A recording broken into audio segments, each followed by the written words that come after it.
Hello, everyone, and welcome to Answer the Call. Today, I do have a guest. TheAstroPub is with me. If you've clicked on YouTube, you would know that, but if you're on Twitch, you might not. And we are going to be talking about large or loyal creators. Who's better for Star Citizen's future? And this all actually stems from a tweet from Bad News Baron that Astro you responded to, and I know Baron doesn't really stream on the weekends, and honestly, I knew you would be awake, so it was perfect because you responded. You responded to this because I'm gonna respond to his tweet a little bit, which I would like to show on screen, which is gonna be really difficult. But I'll give the gist of it. Is CIG tweeted out on Lyric's birthday? I think it was like October 29th. Okay, it was Lyric's birthday. Hey, it's Lyric's birthday. He's got a bunch of viewers. Go watch him play Star Citizen. Meanwhile, lots of Star Citizen creators have been playing it every day for a while, and there's no tweets, right? So Baron goes ahead and tweets and says, we have a running joke about this, is like they tweet a lot at big creators, but don't really pay attention to the smaller ones, the ones who've been with them for a long time. And he kind of made like a little threat, like we're paying attention, we're listening. And I found that like a little bit weird, but but then he responds later saying, this is perfectly valid PR as long as you're paying attention to the people who've been with you this whole time, right? So like his second tweet is like the complete opposite and like says what he actually meant, right? And it became like a kind of hot button subject on that day, and then became a more hot button subject recently. And I was like, let's do an Answer the Call on this, because I'm surprised at how much interaction from the non-content creators in chat, how they felt about it and what they thought about it and everything. But I thought it was very important because you responded to that tweet to have somebody else other than me share my opinions. Because my opinions are... So we can both look like egomaniacal douchebags. Yeah, I mean, that's no, you're right, though. Like, that's the concern here, is, like, how are we going to look from this? But my perspective is I don't think they should be paying attention to us at all. I think the community team should be more focused on the community at large rather than the content creators right now. And my, like, hypothesis or whatever is that our time isn't now. Our time is far in the future. And I don't think them spending any energy on us now makes any sense, really. So that's just like my long and short of it. We're going to get into some specific topics, but just in general, like your thoughts on the subject, and then we'll get into the more specific stuff. Okay, you want me to give my basic thoughts? Sure, yeah. Sure. So the basic, I mostly agree, though I do have a little bit of an issue with the idea that it's not quite yet, because I'm gonna be honest here, and when would it be then? When Star Citizen's complete? So in 7 years, when there's Chris Roberts obviously done?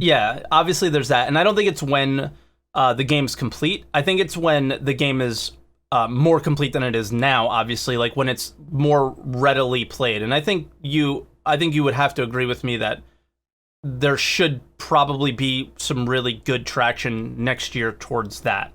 Maybe it won't be there next year, but the possibility of there being traction towards more gameplay, more focus on that stuff would be next year, right? Like, that was the whole theme of CitizenCon from a lot of perspectives, is gameplay over visuals, blah, blah, blah, blah, blah. So when people are actually Google searching Star Citizen and how to play it, and not like the hit comments about like, oh, $250 million for the scam kind of stuff, like that's the only content right now from outside of the Star Citizen community, right? I would argue that there are some content creators who are coming into Star Citizen for the first time who may have written it off a while ago, who started coming in. I believe Wasted Space did some things about it. He's not super happy about Star Citizen. There was another video that I saw recently, which was basically like, is the Star Citizen community like a rampant pile of cultist douchebags? Yes. Some guy looking into the it. answer is yes. He had The answer is yes. He had a really good experience with the community and playing the game and talking with people and those kind of things. So there's definitely some inroads that people are making. I mean, Lyric plays the game I would say quite frequently, but he plays it at least once a year, which is pretty frequently for Lyric. I think it's now even up to once a quarter to see the new patch. So there's definitely some movement in terms of larger people coming in. Mm-hmm. I think I disagree that now is not the time that you say now is not the time for CIG to be kind of courting content creators. I think now is a good time. Okay. But I would argue also that we've seen this pattern for a while. Mm-hmm. Those of us who've been streaming Star Citizen, there's probably, I think this is the third or fourth major generation of streamers we've had in the last 7 years. Yeah. Very few of the people who first started streaming Star Citizen are still around. I think you and Saurus, I think are the only ones. Maybe you, Saurus, and Baron. And Baron even came after us. Yeah. What's funny about the whole situation is Baron was Lyric back then to us. Yeah. And that's how it felt. In terms of, yeah. Because there's only been a couple of generations of streamers who've come and gone. The people who were massive back in the day are completely gone.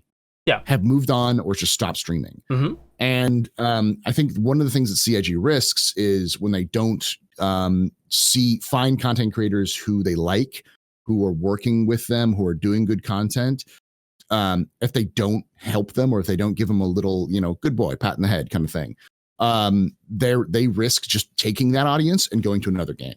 Yeah. So the more people you have in the game, the more people you have in say Twitch or YouTube watching Star Citizen, then that's more free advertising for CIG. That's more of a chance of somebody who has no idea what Star Citizen is just finding it by accident and then evenally backing for them. So in a business sense, it does make sense. The question is how much. Yeah, I want to say let's break it down from the very beginning. What do you consider support from Cloud Imperium or Star Citizen? I assume it's not financial. No, that I have no expectations of that whatsoever. No. Okay, I don't believe they've ever paid anybody to do anything up to this point. To stream or do YouTube videos. There's no evidence of them paying people to do stuff for them. No. I would argue that they have done some monetary compensation. Don't at me, Mike, but you went to Gamescom in 2016. They paid for your ticket and paid for your stay. Yeah. So they did pay for you to go to Gamescom. Now they expected you to work. Didn't you have to fill out tax stuff for that as well? I think. No. I remember talking to no, you didn't. I don't think I filled out paperwork, but I don't. It was more you didn't have to get fill out a W-2 or anything like that. No. No, it was I was a volunteer. I was the same as I was the same as any volunteer that you would see at a Citizen Con or whatever, the people that help out. Mm-hmm. So that's what I did there, basically. I don't remember the specifics of paperwork that I signed though. That was 3 years ago. But that was 3 years ago. Yeah. But I mean, they have done stuff like that. They did work with Intel and some of the computer companies and got some Star Citizen streamers, Star Citizen computers like Captain Richard, Baron, Saurus. Oh my god, my cameras were off this whole time. I'm so sorry. Fixing it. I was on you the whole time. My camera. Streamer. Yeah, I didn't even notice. Guys. My bad. Remember to hit that bell icon, YouTube. Yeah. I think this was left over from the messy Citizen Con stream. Sorry. Continue with Intel and stuff. I'm sorry for interrupting. Yeah. So they did have some things, but I think those were minorly costing CIG. It was mostly their partnership with Intel that paid for most of those things because Intel wants to try to get their brand out. Mm-hmm. And a lot of those guys already had sponsorships with Intel. They were already partners, so that it worked with them. But in general, I don't think there has been ever a pay. CIG's paid people to use their content, which I think is an important tool that they should use in the future. And I don't think we're talking monetary. And I don't think it should be to creators like us. It should be to creators like No. like Lyric Yeah. or to like MatPat on the Game Theorists or something like that, just to have them pay some other content creators who don't stream or don't do Star Citizen content. Yeah. Because the return on that investment's insane. It's much bigger than paying for ads on Google. Of course. You know. Now, did they do the Defender giveaway with you? They did. They did do the Defender giveaway with me. Okay. That would be an example of something that they could do to support some content creators. Yeah, I was not a part of that, and that's whatever. So that's here nor there. I'm pretty sure that I'm like not going to be a part of things in the future, and that's something that I like have come to terms with for whatever reason. I know my content a year ago was very different than my content now. I've like grown as a person, whatever, and I've kind of fed into the saltiness stuff a little bit too much, and it probably ruined a reputation and whatever. That happened a while ago, doesn't matter. And so I'm not coming from that perspective. That's why I'm bringing it up. The reason I was going to bring it up was because that tweet was from Baron, and like this, I hate bringing him up because I have you here, but that tweet from Baron was a week after he had the Defender giveaway on his channel. Yeah. So it was like they are paying attention to you. So that's like the point that one of the points that I'm trying to make is like they do seem to be making those initiatives, and they are paying attention to their loyal creators, right? And they do seem to be trying to do it in some sense of the word. It just may not be the support that he maybe wanted, and that's why I asked you, like, what do you consider support in that case? So I would consider support. So here's there's a two-way street for this, and it's important for I think your average viewer to understand this. You don't want to give everyone support because then your support means nothing, and then people just tune you out. Exactly. But you also don't want to be super exclusive because then your smaller creators and your average viewer is going to be like, wow, what a bunch of assholes. You know, like they only support people they like, you know, which is it's human nature, but it's still there needs to be kind of a balance, and you can go in many different ways. Like you can do what Warframe does, where they basically say, be a consistent streamer and have 20 viewers, and we'll give you a partnership. Or you can be as exclusive. Well, can you stop there and say what PUBG? That's fine, but can we stop at Warframe, because Warframe's like commonly known as the best. Like they do it the best, right? They are the gold standard. So what does a partnership consist of with them? So because Warframe is a free to play game, when you have to reach, I believe, 20 concurrent viewers, and you have to stream, I think, 30 or 40 hours a month, just Warframe, and it's boom automatic. No, you have to apply for it. Okay. Then you have to apply for it. But once you get those stats, it's not like Twitch where you're like, you have 75 viewers, we may give you a partnership. It's like once you hit those criteria, they give you the partnership. Unless there's some like glaring issues on your channel, obviously they'll do a little review. Exactly. Okay. But they'll look at your data for that. And then after that, I think they do the same. It's the same system for YouTubers as well. In terms of like how many views, they might be slightly different in terms of the concurrent views they have to do, but like, and how many videos a month they have to have done in Warframe. Okay. But the advantage is you get a glyph. A glyph is something kind of like, it's a little piece of flare. Okay. The flare that goes onto your home ship. So it'd be something like Hangar Flare. Okay. That is designed by the creator, and then they give that to just basically a PNG file. They have like very specific stats that needs to be, and then they just basically take that and then turn it into a glyph that can be put on. So it requires like no work from the dev. Like they don't even draw the art, because they've it's a tool that they just stamp of approval and throw it out. That's cool. They also give content creators premium time and I think premium currency. Okay. That they can give away. Yeah. Which obviously isn't relevant to Star Citizen. Because it's a free to play game, so it's a little bit different. Yeah. But I mean, you could equate that to something like a ship giveaway, you know. Maybe. You know, but the reason why the Warframe is considered that is because they are they do everything they can to keep their content creators streaming Warframe. Yeah. Which is important. It's free advertising for them, and it costs them little to no effort to do that. Sure. And they have a really good reputation as that too. Yeah. because people are willing to work with them. They know that they're good to the smaller creators, so they're going to be good with the larger creators, and so on and so forth. Do they treat their larger partner? They don't take it away. Okay. Do they treat their larger creators any differently than their smaller ones in your experience? A little bit. From the people I know who stream Warframe, they may get time. The larger guys get time to get early access to builds, and so they get exclusive access to the next patch. I think all the partners do, but because of the bigger guys being bigger, they're going to be the ones, if it would be the equivalent of first wave PTU goes to you, Mike, because it goes to you and me. But if we're streaming at the same time, you're going to have more people because you're SaltEMike. Yeah. You have a larger audience on Twitch. It's that kind of idea. I don't, but yeah. That's definitely 356 is a lot larger than even my top numbers, but yeah. Well, you're not streaming at no man's time where I'm the only English streamer on, so it's a little different. So don't put yourself down there. All right, it's a big difference.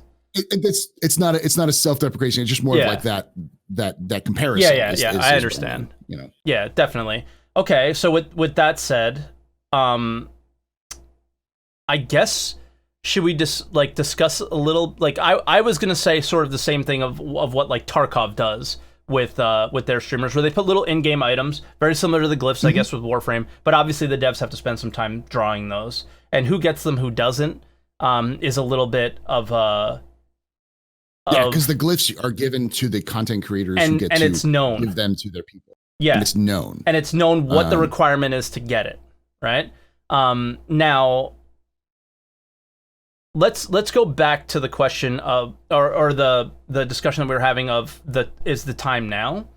Don't you and specifically about Warframe again, is Warframe wants their creators playing Warframe because it's free advertising for them. It's great, right? And their game is a lot more polished, a lot more finished. It's done. It's done. Well, no, it's not done. In beta.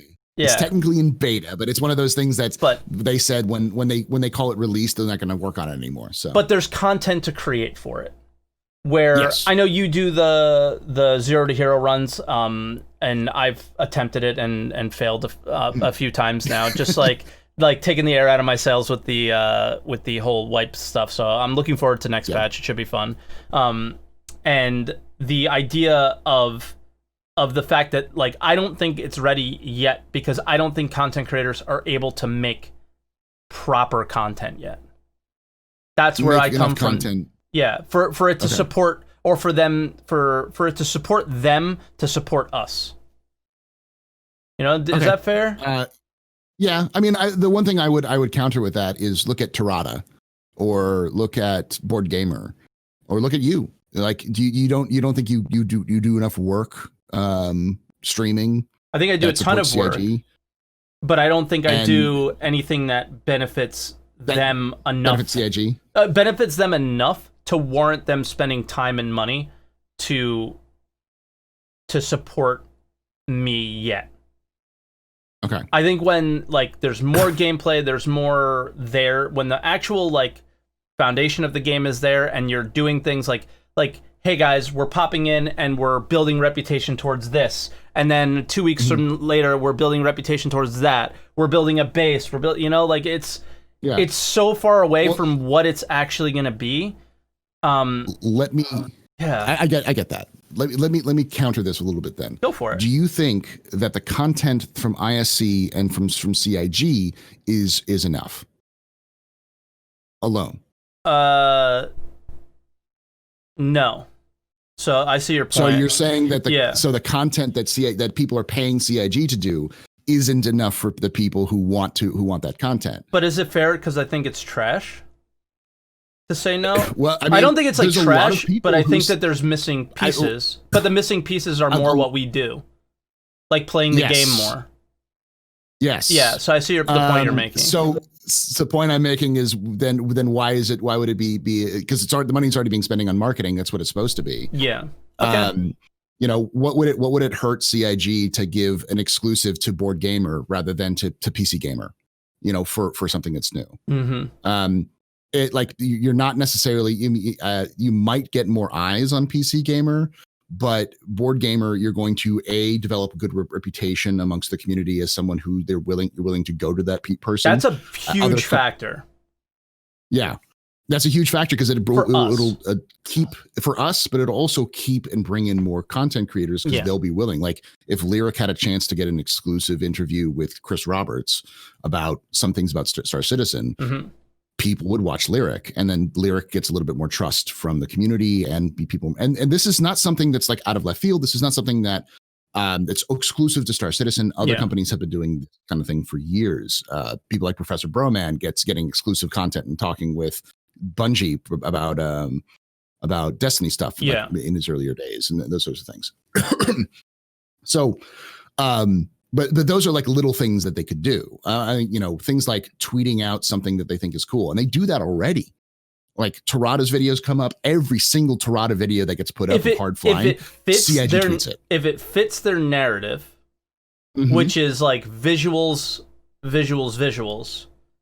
it will likely get tweeted. Or used like how many beautiful Reddit images are used in their like emails and posts and stuff. Like they're actually doing quite a bit, but they're not. Yeah. But I guess that's where it comes back to what I was saying. Is more of no, not necessarily. Is this is more of like a streamer issue than an actual content creator issue? Because you can argue that those Reddit screenshot takers are content creators. They absolutely are, and they're getting love, right? It's just streamers aren't getting love yet because what streamers do isn't fleshed out yet, which is play games. Yeah, because there isn't quite a game to play.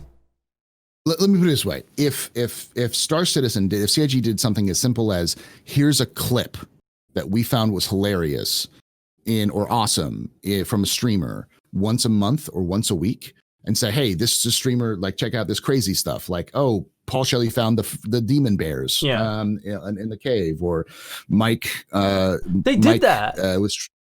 They've done that in the past. No, they did it in the past, but they did it recently, and they did it so poorly. Was when 3.7 came out, I was flying around mining, and I came across somebody, a group of people, and I forgot my mining tool.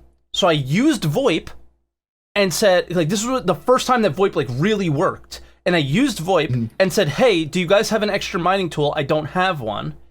And it was like these two German guys, and they're with their German accents, they're like, sure, and dropped it for me. And I picked it up and I started mining, and I was like, hey, do you want to mine together? And they just like walked away and left, and I was like all sad. But they talked about it on Star Citizen Live without ever showing the clip. That's the thing. Is like they talking about it, but not putting, like, for instance, they were talking about the lore team, talking to the lore team, and the lore team divulged some new lore on that Star Citizen Live. Yeah. And Lando turned to the camera and said, Paul Shelley will love this. Yeah. And it's like, yeah, maybe you could say who I am and why I would give a shit about this. Yeah. Even a little bit more plug, and it would do a little bit more. I know it was more off the cuff. Of course, and show was same exact thing with my clip. It was off the cuff. Yeah, but it would be off the cuff. That's definitely one thing that you could do to support creators is do a little bit more of that. And that's where, like, we were talking about this a bit before the show, was there's some disconnect between the video content team and the community team, where the community team, like, they're mostly on Spectrum. Xylo does a great job. He's like popping around the streams all the time. Like, he might be here right now. He might be. He sometimes this is the one show that I do tend to see Xylo on because I stay on long enough where he'll wake up. I literally stream at probably the 2 or 3 hours a night that Xylo actually sleeps. But I'm assuming you see him in your channel quite a bit, right? Yeah. No, Xylo has always got a Twitch problem. He's on all the time. He never sleeps. Yeah. I'm sure his wife hates it. Who is a Twitch streamer? Yeah. I'm sure she's sitting right there hanging out. But the idea of, okay, so now let's take it full circle. Is we've talked about a lot of things that they do to support us. Yes. And I think how about this? Instead of they should ignore us, like I said earlier, I think they're doing enough. And like, yes, they could tweak a little bit, like we discussed, but it doesn't have to be this like drastic thing. I don't think we need to get into glyphs yet. No. Right? Do you think that's fair? I think it's a great idea for the future, but maybe not right now. I would agree. I think that was where I was going to say is like, I mostly agree with you. Yeah. I think what they could do right now, they could do more to loyal content creators, because again, if a content creator is making content and they feel like they don't get recognized, and if they're building up audience, even at like a 30, 40, 50 level, person, that's a lot of, for Twitch, that's like the top 50% of all Twitch streamers. Sure. People realize that most streamers get like 2 to 1 viewer. I'm the 1%. Like that's like that's insane. Yeah, no, I looked that up. I was the 1%. You and I are 1%. I'm in the 1% as well. That's in terms of like numbers. Because we're tiny. It's insane because we're tiny compared to like Lyric. Yeah. But having that kind of audience does mean something, because all of those numbers matter for Twitch. On Twitch, in terms of where to put Star Citizen on the browsing page. Yeah. And the higher they are, the more likely someone's like, what the fuck is Star Citizen? Or, oh, I heard about that scam, let's go click this. Yeah. And now they're actually interacting with the game. They learn a bit more information. That is big. And the more you don't support those guys in some meaningful way, the more they will find they'll find something else that they like, and they'll go to that community, taking some of their members with them. Yeah. I mean, like taking it back to Baron. I mean, that's something that Baron did a lot of, was early on, like at the time when Baron was the guy, really early on, like 2014, 2015, he went to Elite and spent a lot of time with Elite. And it was absolutely fair that he did that. And he did really, really well with it for a while, because it was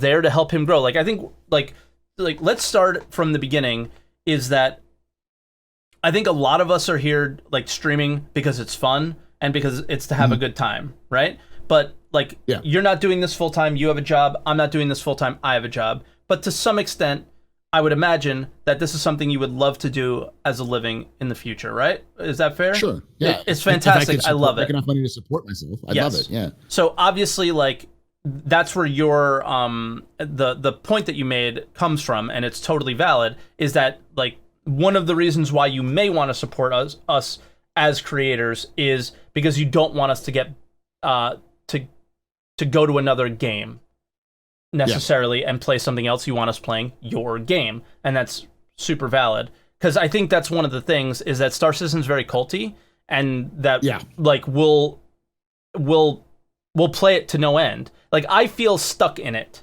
to an extent, and I'm sure you to some extent feel the same way. And maybe it's something that they know, right? Is that well, guess what, Mike? Go to another game. Go ahead. Go play Tarkov. Have your 40 viewers and have fun. I don't think they sit there in their chair and like sit there like this and think that. So smoke cigars and be like, but that's we have you trapped now. Yeah, exactly. No. But that's sort of where my like point of reference comes from, is that they can't do anything for me other than keep building the game. Like, the community, like, and again, this also comes from the fact that I've come to terms with the fact that I most likely will not be working with them at anything, like, after this recent Defender giveaway thing, because it seemed like every content creator that had any sort of a reasonable viewership was given the Defender, and I wasn't. So I was like, okay, maybe I'm like blacklisted for whatever reason, and like, if I am. It's like, what can I do about it? There's nothing I can do about it. I just have to focus on the viewers that are here playing with me, hanging out with me, and that's it. That's all I can concentrate on. And that's where, like, before we go to the callers, that's where I really want to, like, come full circle and around to this. Is, in the end, does it matter? Because all that really matters is the people that are watching, and them doing stuff for you, in terms of, like, the giveaways, the glyphs, maybe even don't matter as much. It's really comes down to discoverability, right? And I think I said this in the tweet, which is content matters more than CIG's approval. If you're not making good content, you're not going to get found. CIG is not You'll get found. They won't for you stay. to become a bit. Yeah, that's the thing. Is like I've been on front page of Twitch a couple times now. I do never not have a marketed. Well, I was lucky. I never personally was able to get onto. I was either because of a charity foundation that I was working with, or because the team I was working with was on there, and I got on there. But the times I've been on there, they don't help you long term. Long term, a front page is nice. It gets you some more viewers and it boosts your numbers up. But within the next couple weeks, your numbers are going to go down. Probably a little bigger than it was before, but not enough in terms of that would matter long term. Yeah. Like I'm sure you've talked about this, Mike. Like how you got to stream for CIG at Gamescom in 2016 or was it 2017? 2016. That was 2016. Massive for me. It was massive. I went from being my numbers really haven't changed much over the years. They're busy now because I think CitizenCon more than anything, but for the most part, I've stayed the same for the last 4 years. But the number of subscribers that resubscribe in August are insane, and that was the month that I was there, right? So that's the only telling factor that I have is that stream had to have something to do with that. And I've even asked and people said it. So it does matter. But I think it matters for short-term stuff. I don't think it matters long-term. But if you sucked, no one would have stuck around. Well, that's because I hit that snipe, dude. I hit a beautiful snipe, and that was it. Yeah. It was all over from there. That beautiful snipe. You wrecked Sean Tracy. Yeah. You teabagged his corpse. that was a different one. His face. That was a different one. that was Star Marine. That was Star Marine. That was crazy. And that's the stuff that I don't want to see them do anymore. That was the two most amazing experiences I've had. But it was a lot. Obviously, like you said, it's flying somebody out, and it's you just don't know what's gonna happen, and I don't think those type of events are just good. But I see what you typed in chat. But I just I don't feel the game is ready, and you make the most valid point. But when is it gonna be? Is it ever gonna be ready then? But but I think the summation, as you said, is that it's not really ready right now. I can agree to that to a degree, and I also think that CIG should not be responsible for our discoverability. Who doesn't? For our discoverability, helps. We are responsible for that ourselves. Yeah, absolutely. Sure, but it's going to only help. I got tweeted out about one of the lore videos I did, and it absolutely and I talked about that Lando. That Lando mention. My subscribers shot 400 people. On YouTube. Yep. Overnight. After that, and a video that they tweeted out. Those videos usually get about 300 views. It ended up at over 1,500 views. Yeah. It doesn't seem like a lot, but it's a huge difference just because of CIG's nod. Yes. But that nod wasn't required for that video to exist in the first place. No. I think that's the trap that a lot of people are going to fall into is I want approval from CIG. It's but you need to do stuff for CIG to see you to understand that. And it's not CIG's responsibility to understand, to go out and find that content. It needs to find them. And you came around to the perfect point, is that it's I think there's going to be so many comments on this video, shut the fuck you egotistical fucks, right? And that's the thing, is it's not that at all. It's I don't need validation from them. You don't need validation from them. It's just it's more a question of why are they going about it this way? I can understand why people would be upset, oh, why are they talking about Lyric and not my favorite streamer? Or in my case, why are they constantly going after Lyric and not us? Well, I think if you take Lyric's referrals, and this, again, I keep saying this is when we'll go to callers, but this will be the last thing before we go to callers. Okay. If you take Lyric and his referrals and add my referrals, your referrals, and Bad News Baron's referrals together, I guarantee he has more. Now, that's not taking into account the easily thousands of referrals that we put together but before they made the referral system, right? Yeah. and people that like don't use your referral thing. But at the same time, it just financially makes sense for them to do it. They're still developing the game. We're there to help people when the game is ready to be played. Because the whole thing about how it's going to be on Twitch, and a lot of people don't understand this either. Oh man, when the big creators come in, you're gonna have no viewers. No one's gonna be paying attention to you. They're all gonna be watching Lyric. They're all gonna be watching CoCarnage. They're all gonna be watching XQC. They're all gonna be watching this guy, right?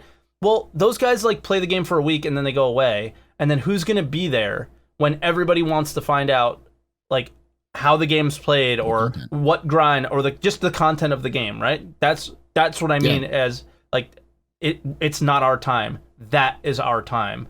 They need to be ready, like the community team or whatever. They need to be ready for when that time comes, and that time is starting to come now because you have Lyric playing. You have these guys interested in the game. Deadly Slob, Anton, all these people that are interested in the game, they have to have a plan ready, and it's seeming like they do because they did this Defender giveaway, and it seems like it's starting to be a part of in their minds, I guess. Yeah. And I think, and I agree with that. It's when the big guys are coming in and just being like, ooh, this game feels nice, and just settling in for a couple of weeks. And the rest of us are kind of like, well, there goes my 40 viewers that I usually have, like off my top, or, half of my viewers. But if CIG is like, hey, here's a content creator program for you guys right during that situation. Now CIG is also saying, hey, look, Lyric is awesome. Do you want to know somebody who's been playing the game and knows how to fly inside a volcano? Let's go see Tarada, because Tarada is look at these amazing videos by Tarada. You want to know more about the game, look at Paul Shelley's lore videos. You want to hear more about the community, go watch Answer the Call. Those kind of things are to bring up while all of the big stuff is happening around them. Just as a means, because it'll help us. A rising tide floats all boats. Agreed. Is a good quote. Absolutely. And I think we're gonna do really well when that happens. All right, so let's bring in our first caller. It's Rumgid. So I don't have anything like that can pop up on screen for you, but Rumgid, can you hear us? Yes, I can. Okay, perfect. So the whole system worked. I was worried. So what's up? What's your thoughts on this subject? And you make content as well, right? Like a couple of times a year. Yeah. Okay, yeah. I know, but not as much as us, but you still do. So you guys have focused a lot on especially the Twitch sites, which makes sense because that's the sphere of influence that you're most prevalent in. Yeah. But there's and I know to a degree that but I'm quite into tournament side competitiveness and that sort of deal, and there's a lot of tournament makers out there that like the Damon Rally, the Star Racing guys, the Coffee Cup Company are doing one next Coffee weekend. I will say that I also used to run the SC4 combat tournaments that we used to do, so that was out there as well. Well, SC4 is kind of dying right now. Yeah, sadly. But so like there's a lot of ways to support the community that is there and not just the streamers. Now I know you guys have said that they might move away, but the large majority, and I'm sure you two will know this as well, that if you go and play another game, you'll lose a lot of the viewers you have. Oh yeah. Mm-hmm. Oh yeah. So it's like how, and I think you said it as well, Mike, like how important is it actually? And I would rather have them spend time on making the game and making it a decent game than. But those two aren't mutually exclusive. They are mutually exclusive. Like where the community team doesn't make the game. The community team, unfortunately, seems to spend a lot more focus on marketing the game as in terms of like Spectrum posts and things like that right now, and don't spend as much time on things like that's more like what you're saying is more what I want to see from them right now. is the people that are organizing things and doing that. Those people are the people that need the support now, because you're the only people that are actually making gameplay in the game right now that doesn't have any gameplay really yet, right? So yeah, I mean, you make a really valid point. Like that's where I'm like, now's not our time. Well, maybe now's your time. And the thing is later on, your time may be less valid because those because there's more gameplay loops and all of this sort of deal. Like there's support for the things that you organize already. You know, where like the need for you doesn't exist anymore because the game actually does the organizing or whatever, you know? But now, I mean, those are the things that should be supported more than ever, because everyone's sitting here dying to play something because we look at the Star Citizen universe or just the visuals of the game or whatever and go, wow, if only. Well, if only it exists in you guys, you know? And those are the things that are more what I'd love to see supported than, I don't know, a giveaway on a Twitch channel, which honestly doesn't do anything for anybody in the long term. You know, like that's kind of the title. Who's better for Star Citizen's future? Well, I think the obvious answer is the longer term, the loyal creators, whether it be somebody like you, Rumgid, or somebody like us. I think for bringing in new people, I think it's hard to argue that it's definitely the large person who doesn't play Star Citizen regularly. Oh yeah, absolutely, and that's a long-term thing as well. Yeah, it's a long-term investment as well, because these people may buy an Aurora, or they may buy an Aurora at first and then buy multiple ships later. So, which definitely happens. Mm-hmm. Yeah, but yeah, so. That's basically what I wanted to say. That there are a lot of ways of. One is like I like, is the goal for CIG to get more backers, or is it to keep the backers, or in this case content creators that are there, or is it to get new ones? And there are various ways of supporting that, like you said, aren't exclusive to making a good game. You can do some of them side by side. It should be both, I think. Because, like, don't you think they're a business, right? Right now, they're a business, totally. and they're in the business of making the money so they can actually make this game. And there's two ways of doing that. There's getting in new people, which are the lyrics, and then there's getting the current people to continue to buy spaceships. Mm-hmm. That's the only two ways they have right now, because they haven't properly supported systems like what's happening with the 300i, where you can customize it on all ships yet. Because that's number 3, right? Because at that point, that's where creators really come into the fold, I think, more so than or the loyal creators come into the fold, you know?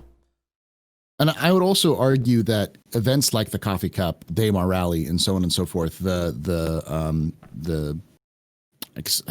know it's by Southern Cross Alliance, but they do their own racing thing as well. But I would argue that those groups also are big influences in bringing people in, because those events, if CIG was properly to promote them, and to a degree I think they do, but they could be better at it.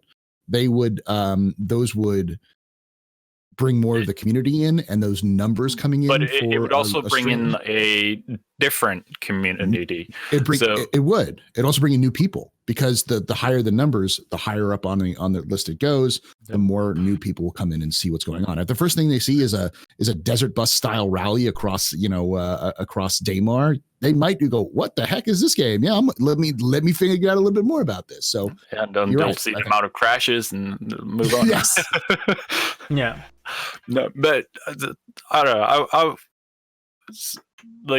A lot of the streams that I watch they're very chill.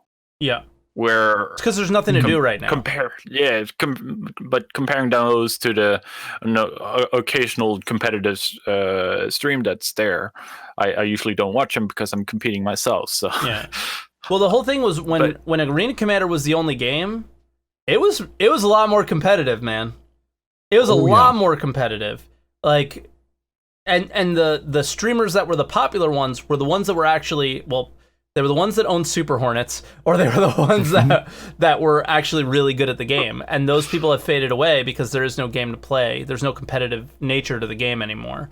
And now there's this new group of people that are coming in that are more that people that are able to have the game more in the background and chill. And you know, the Twitch watching community has changed. But you know, you mentioned Rumgid, and I'll bring Astro into this. Like, okay, they're not supporting the organizers of events as much as they should be. I think they are. Like, they at are, least but with I don't think they're doing it enough. How about that? Well, that's they've my done opinion. Like for some of the content creators, they've given out various ships to give to the winners and that sort of deal. So. So okay. Currently, I don't feel the need for CSG to do more other than maybe like calling out the various events. Yeah. To make. They're pretty good with Daymar Rally, but that seems to be it. Yeah. Okay. But there are a lot more than just Daymar Rally, though. Yes, I think their communication in that regard could be a lot better. I think they're very good with the ships and like giving part of a prize pool, because the community is very good at doing the prize pools themselves. Yeah, support from the community is easy. Yeah. So it's more than notoriety, I think, is where, at least for a like the tournament creators and that sort, where that would be a plus for those people. Yeah. The one thing that I was gonna take this next, and you can join in, Rumgid, because we have you on the call, but it's more like the pre-caller discussion was, we're mostly talking about streamers, but what do they do to support YouTubers? They really don't do much to support YouTubers at all. Other than the things that they used to do back in the day, like have a little discussion with them on the wonderful world of Star Citizen or something like that, right? So, like, what's the answer there? They killed that show pretty quickly. Yeah, I mean, how long could it last? In a small game, how many creators can you have? And it was more than that. It was their least popular show on YouTube, and there's so many people who hated it because, like, there is always this undercurrent of like, screw content creators in the community. You see it on Reddit, you see it on Spectrum. There's a lot of like hostility towards us. Well, I think that some of it's earned, and some of it's earned a little. Yeah, but I've certainly earned it. Projection. I've definitely earned it, but well, I have too. Yeah, and I think part of I think part of it is that they see us doing nothing and in their minds succeeding. But meanwhile, they don't see the fact that, like, you know, I got home at 2:00 in the morning, woke up at 6:30 to stream on, you know, Friday night, Saturday morning, and then did the same thing today. And, you know, then after this, I'm gonna go do, you know, write a script for a YouTube video to make sure that it's like whatever, you know. So they don't know what goes on, and they're most likely there's some jealousy factors there or whatever. But in the end, none of us are succeeding, you know.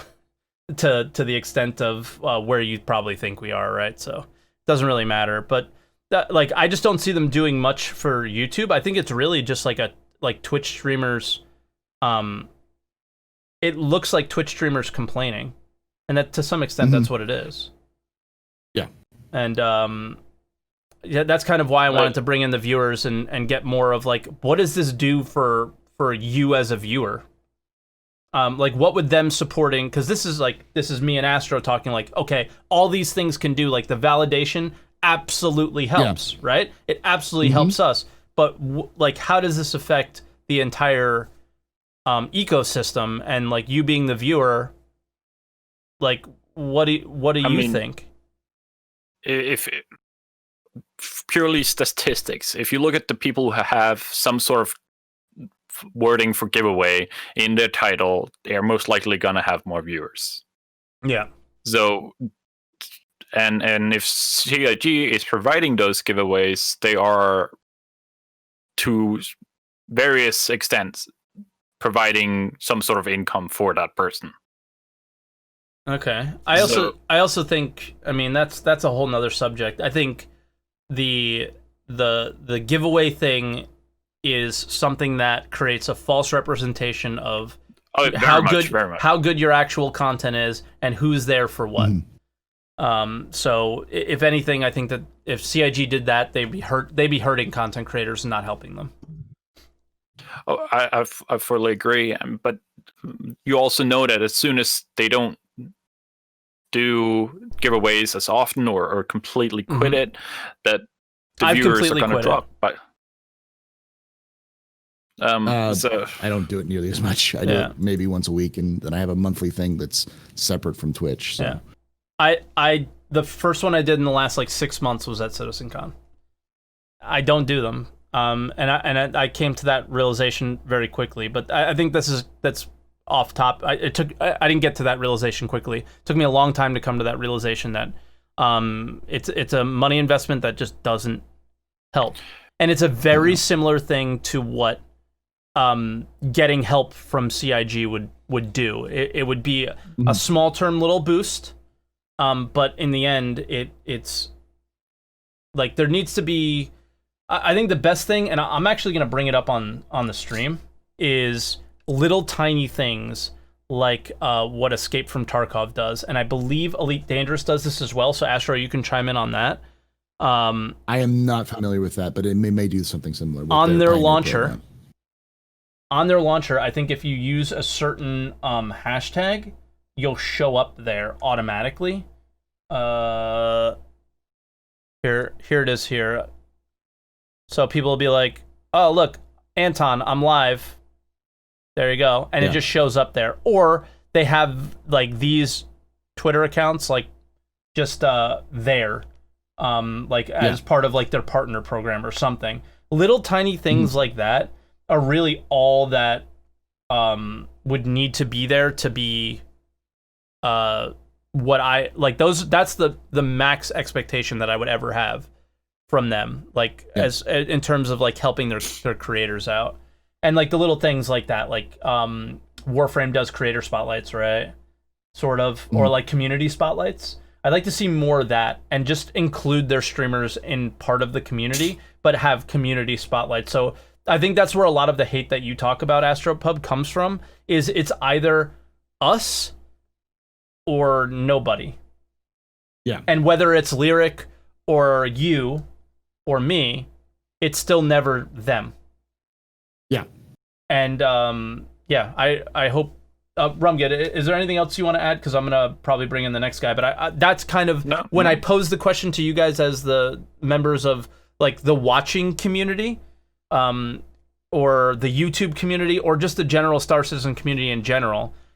That's more of where I want to go now at this part of the show. Is we talked about how they can help us, but is that really the issue here?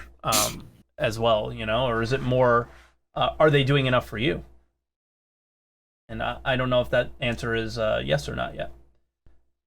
So, all right, Rumged, I'll let you go, buddy, unless you have anything to say. Sorry, I missed it. But just, I think currently, I think they're doing plenty, at least from my perspective. Like they're helping out, you know, the content creators, you guys, at least here on Twitch, and I don't know about YouTube because I don't really watch Star Citizen content on YouTube. Okay. And they're helping out, you know, various event organizers for like the community that is actually playing the game, and not just watching.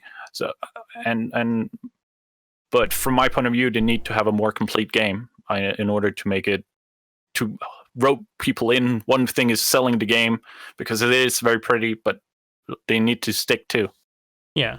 And I think a complete game needs to be there for that to happen. And that's kind of where I come from, is I don't know if it's ready yet, but they still have to be getting ready at around this time, you would imagine. It's time to start thinking about it at the very least. Yeah. Anyways. All right, have a good one. Yeah, man. Be good, buddy. All right, so we're going to bring in Athaxis now. What's up, Athaxis? Hello. How you doing? Pretty good. So what are your thoughts on this? And if you don't mind starting from the guise of what I just posed, maybe, of like the the viewer. Yeah, like the from person the who's watching, just a community member, or just a member of the community, and how are they involving you enough yet? So, kind of from the viewpoint of like, do I feel that CIG's engagement with me as a viewer is like, how does that compare with how they're engaging with content creators? No, Like like the are they advocate? engaging with um are they engaging with the community in general enough? Because like other games do like community spotlights, and I'm arguing why not just include streamers in community spotlights? Like, why does it have to be streamers or nobody, or YouTubers or nobody? That's kind of more where I'm coming from. Yeah, so like a big part of my baseline in terms of a company interacting with its community over a long period of time is coming from kind of Warframe and Okay. RuneScape, and each of those interacts with its community in different ways. Okay. And kind of where I see CIG, it's very much how how it was with RuneScape, at least definitely in the more recent times. Okay. Uh, coming up to when I kind of stopped being involved in that altogether, is it was very much kind of, we have our narrative and we're going to stick with our narrative.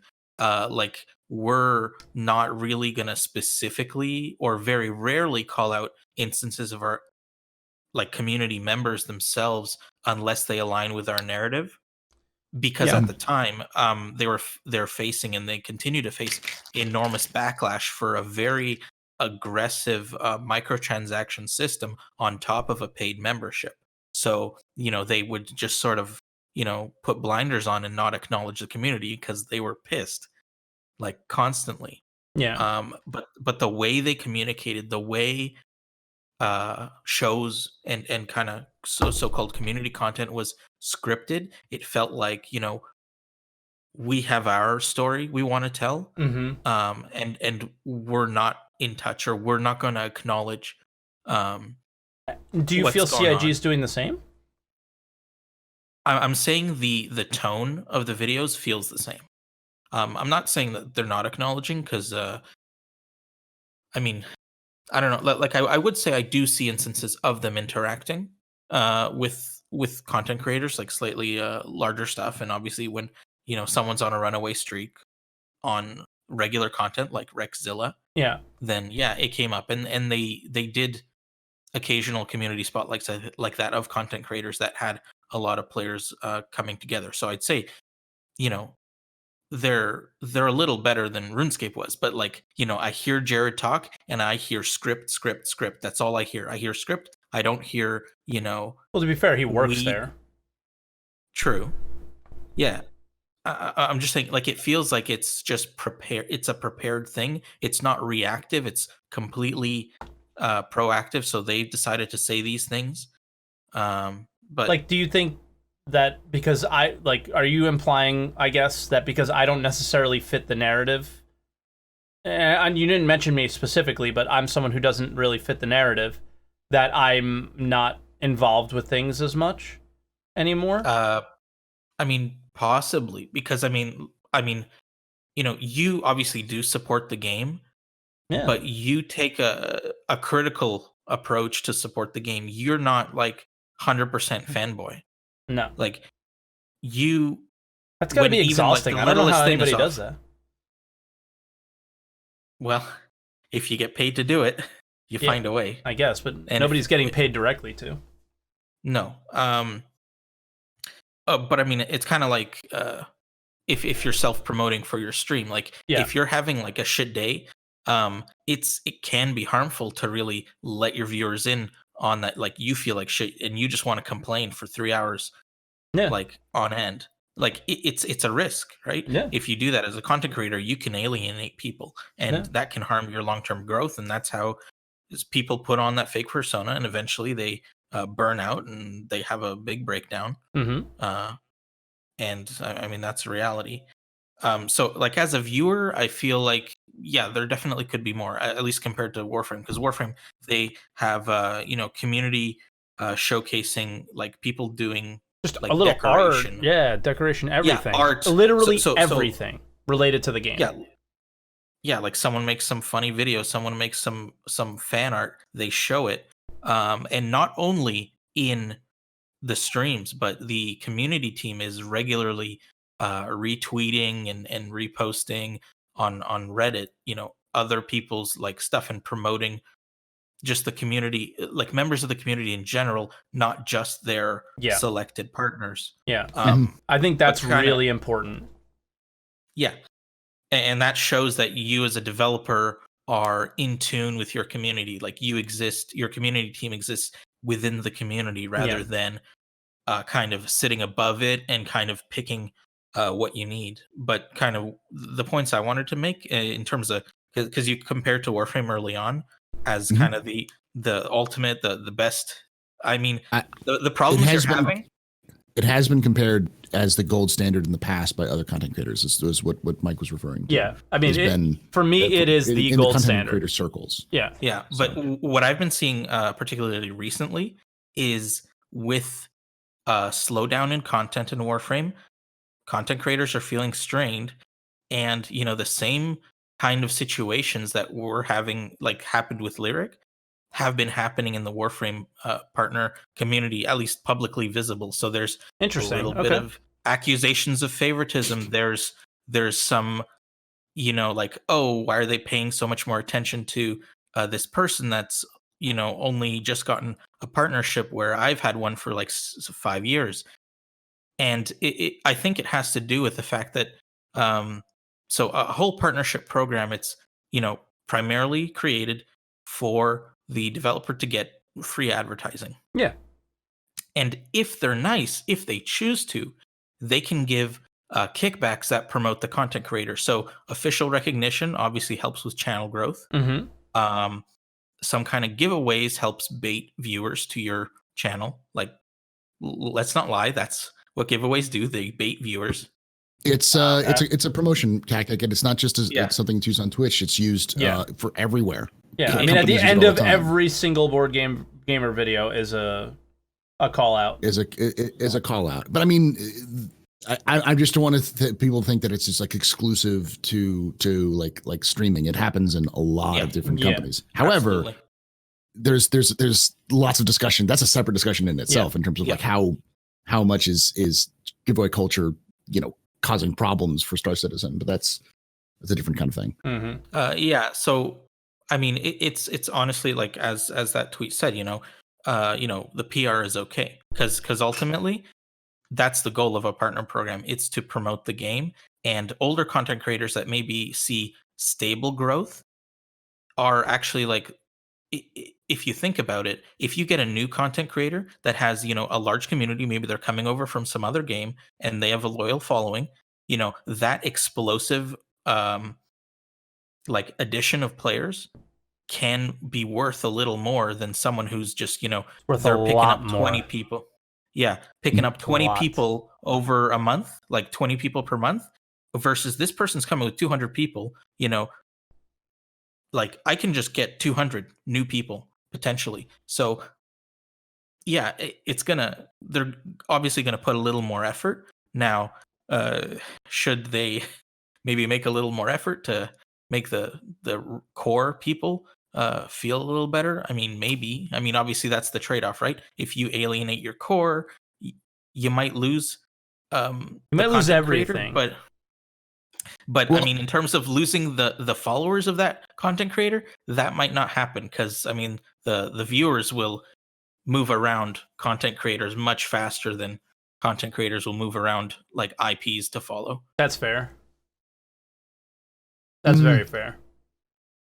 Because I feel like if someone's interested in Star Citizen and like your content creator decides to boycott it for their reasons in a way that doesn't really impact the viewer is going to say, well, I'll just watch someone else who continues to do Star Citizen. Yeah. You can go off on your own. To a degree. I mean, it depends on what you watch a streamer for. If you're watching just for if you're watching just for the game, then any content creator is as good as another if you're just watching for a game. Absolutely. And there are definitely people out there who just watch who's ever in the top 2 lists or top 5 lists of Star Citizen. They're just gonna pick that up and put that up there. Yeah. But I also think that there's also some risk of alienating your content base, because if your content base are people who they have a microphone in your community, and it brings me up a case of where a partner with World of Tanks basically just took a big old dump on Wargaming's entire business model, or their whole like balance issues, and was just ripping them apart in a YouTube video. And in response, Wargaming removed their partner status, and as a result, this became a huge deal on the on like this for like a couple of days in news cycle for gaming news. It brought up, and so people who may have not even heard of World of Tanks or not even cared about World of Tanks, all they see is World of Tanks removes partner from somebody who's from one of their partners. That's the risk you take of those kind of things. I'm not saying this, and that's kind of the same publicity as Star Citizen refuses to refund, Yeah. No, it is. Like this stuff. Yeah. So it's a balance of those two things for sure. Absolutely. And I think that's really the discussion, is where do you as a viewer want to see that balance? Do you care that Lyric gets promoted and Mike might not, or like as a fan, I'm Buster assuming might not? Yeah, exactly. Like as a fan, and chat and people in the comments, if you're watching on YouTube, like that's kind of really the question, is how does this affect you? Is as a fan of watching a certain creator, whether it's me, Astro, or anybody else, does it matter to you when they are constantly doing these things for bigger creators, and like literally never for the people who play their game on a daily basis? Or do you not even notice it? And is this just one of those things that this is something we notice and we explain the reasons why it matters to us early, and it's not like this ego trip or streamers complaining to complain. It actually has an effect. I mean, personally, like as a viewer, like what does it even matter? I mean, personally, for me, if a company goes out and buys views from a popular streamer or YouTube personality, like Warframe paid Markiplier to play Warframe for an hour, right? Personally, I said, well, I don't really care. He's not going to stick around. I know that. I don't care about him more as a content creator because, he played the game I'm interested in. I'm going to stick around, because the bigger the name, personally, I feel the less genuine I believe they have an interest, and more I feel like they're trying to, it's just direct, like, here's some money, advertise our game. It's not we want to involve you in our community. It's we need you to get us some views. Yeah. And that's fine. So that's totally different for Lyric. For Lyric, Lyric falls into that category. Streamer. Yeah, like as a variety streamer, it's like they're just like big YouTubers like Markiplier. Yeah. They're gonna play a whole bunch of stuff. You can't count on them to stick around a community for very long, or there shouldn't be an expectation of it, because they inherently stream a wide variety of things. They're just there to grab the few hundred people, hopefully, that are going to buy a starter package. And that's how I feel about this whole thing. Yeah. And then hopefully, we have to look at it as those people will eventually come watch our content, because Lyric's not going to be there teaching them how to play. Mm-hmm. That's our job. Rising tide floats all boats. Yeah, that's the point. Yeah, and it's so I'm not too worried about it. I mean, I could say, because I'm not too worried about it, I feel like content creators complaining about it's a little like, dude, chill out. Like, you'll get your views back. Yeah. And you didn't lose them in the first place. It's like it all no one's stealing your views. Yeah. I mean, the just chatting section is, am I right? But that's it. I'm just kidding. It's a meme. It's a meme, Twitch. The whole thing is that it really doesn't matter. It is helpful. I don't think the whole thing that I want to come around to, and Athaxis, I'm going to let you go, and we'll bring in Groth in a minute here. So thanks for calling in. I appreciate it. The whole thing here is yes, Lyric or whomever, Burke Black, whoever you want to say that has a big viewership, matters more. But what I hope Cloud Imperium realizes is that, we're going to be here in the long term. So we're going to be your bread and butter long term, obviously, right? And that the fact that we're sticking with you from whether it was you started in 2013 or you started, in 2016, and you're going to continue on with streaming, making YouTube videos, make Reddit posts or whatever type of content, even medium content, whatever, that the people that are sticking with you now are sacrificing their growth to become a Lyric to be with you because they support your game for whatever reasons they have.